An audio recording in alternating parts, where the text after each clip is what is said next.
After his second sting in the WWF, he woke up to what the business was about.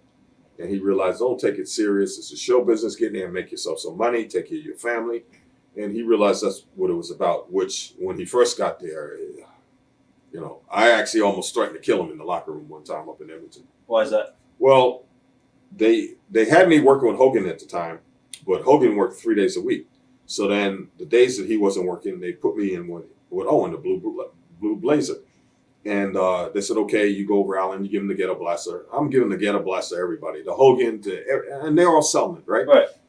So we're in Saskatchewan, and I give him the ghetto blaster, pin him 1, 2, 3. I leave the ring. I hear this big chair. I look, he's standing up on the middle ropes with his arms up in the air. So I went to the agent. I said, you talk to him. I said, because I said, you don't do business like this. I said, I'm working with Hogan, right?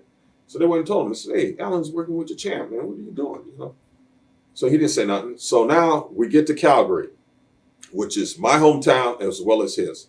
He had his whole family in there, and they're saying, no, he shouldn't put Allen over because everybody knows he's Owen Hart, because they went and told everybody the Blue Blazers Owen Hart, right? And they're going on and they're arguing back and forth with the agent, right? I came in and I said, look, there ain't going to be no argument. I'll just get DQ'd, disqualified, and don't worry about it. It's no big deal. I'm home here. I'm happy to be home. I don't need this nonsense, right? So, okay, so we did that. So now the next night we're up in Edmonton, and the same thing. He wanted to go over and this and that and all this nonsense. So Dave Hepner was the agent, said, no, you either do it or you go home. Said, Allen goes over. So finally he did it begrudgingly. So now I go and I tell Earl, who's Dave's, because Dave was still refereeing, and I told Earl, I said, Earl, I'm telling you now, there won't be no misunderstanding because you're the referee. If he jumps up on those ropes now, I'm going to kick the crap out of him. Walked away. Earl went and told Dave. They freaked out. Allen, you can't do that.